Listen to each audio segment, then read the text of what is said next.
Hello, my name is Douglas Extronaut, and I am putting this presentation on for my Class A345 Planning and Implementation of Health Education Programs. The health program that I am looking for funding for is for vitamin D deficiency in Alaska. One of the reasons why I'm looking at this is because vitamin D is what they call a sunshine vitamin. And because it is necessary to assist the body in absorbing calcium, it's needed for bone growth and bone remodeling. It protects children from rickets, which is a softening and weakening of the bone. In adults, it can lead to bone pain, muscle weakness, and possible fractures. There are some other indications of other medical things that vitamin D is in favor of, but for this presentation I'm going with the information I was able to obtain from federal sources. One of the main problems with it being the sunshine vitamin is how do we get it and how do we absorb it?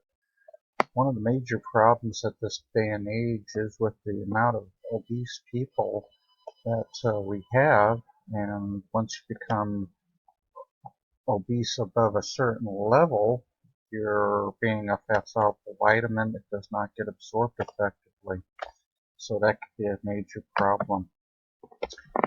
When we look at the placement of where we're at in the world, as you can see from the map down there on the lower side, we're way up towards the North Pole. Anchorage, Alaska is at the 61st parallel of the latitude line. So some reports say that anything above the 32nd parallel does not get enough exposure, whereas other ones says it doesn't matter where you're at, but that is some relatively new information. I wasn't able to confirm it. But as you can see, in sunshine, you also have to be out during the proper periods of time, 11 a.m. to 3 p.m. And even a pane of glass can stop the UVB from allowing your skin to create the vitamin D. Plus, the other side of the picture is that if you do have sun exposure, then there is the risk of skin cancer. So what do we do now? Well, you can get vitamin D from other sources. One of the big ones here in Alaska is actually salmon, or any of your fattier fishes. So tuna and such can do it. Mushrooms has some, not a lot, but you can get from that. Also, there's a number of foods that have been fortified, such as milk, some cottage cheeses and yogurts, breakfast cereals, and such and certain cheeses, as long as you make sure you read the packaging to make sure it is one of the ones that are fortified with vitamin D. And then there's always supplements. Because when we look at the amount of vitamin D in fortified foods, such as fortified milk, 400 IUs, some yogurts 80 IUs, and when we're looking at a person, the national standard at this time is 600 IUs for an adult of age 60 is 800, but a lot of newer studies are showing that you need up to 2,000 IUs per day.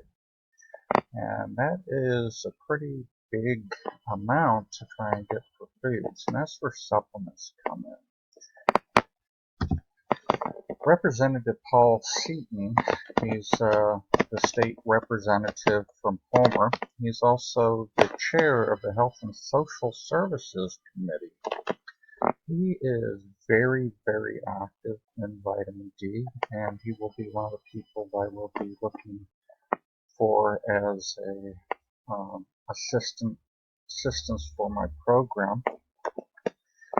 He has put legislation out numerous times about vitamin D, such as HCR 5 in 2011, which was a health promotion one on getting information out about vitamin D.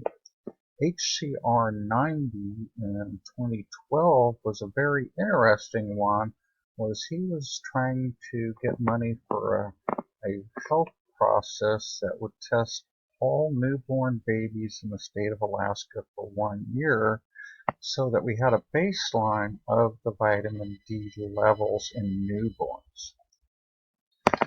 He also, in conjunction with the Rotary, did a starter kit program in 2014 where at one of their health fairs put on by the Rotary, people were given enough vitamin D to have 1,000 IUs per day for 90 days, absolutely free. The catch was that they wanted pre and post surveys done to look at health information, major factors like that, and that report has not been released yet. He has also shared information, or his committee has investigated behavioral health and vitamin D, economic impacts of vitamin D deficiencies, and vitamin D and senior issues. These are ongoing and are a major factor. One of the major problems with vitamin D is that there is no set standard on how to test for it. And right now there's actually 3 different tests and they don't interlink at all. So there is a little bit of how do we determine what is needed and such until we have enough information based off of a specific test or tests that cross-correlate so the information can be used. So what is my plan? My plan is to use mass media to get the information out. One of the big problems is that a lot of people don't realize that it is a problem. With vitamin D, you really don't see deficiency symptoms until very late in your deficiency. So we need to have people start looking at that before they have the symptoms. So we need them to know what the problem is. Here in Alaska, not enough daylight. We don't go out in the sunshine a lot, especially in the winter time, to get enough through our skin. So it needs to be brought to people's attention that they need to get vitamin D from a different source. And how to get enough vitamin D. Make sure that they're aware, yes, your salmon does put it out and other foods, but if you're not getting enough, that we need to make sure that people are aware of it and to go to the supplements on vitamin D. The second phase of my plan in conjunction with the mass media information is to work with the stores shipping to the bush to make sure that vitamin D pills are made available and affordable. When you're looking at this, it's like, what is available? Is it affordable to take? And vitamin D pills are not all made the same, so that's one thing that we're going to have to look at too, is what they're shipping out. Some of them have to be taken every day. Other ones that once your body converts vitamin D from the pills over to different chemicals in your body, you could have up to a week before you need another dose. So we need to know what is available, that it is affordable, so we're able to tell the people this is what you can use so you no longer have that problem. These are the different places that I've got the information for this proposal, and I hope that you do consider my project as one for providing funding to do so.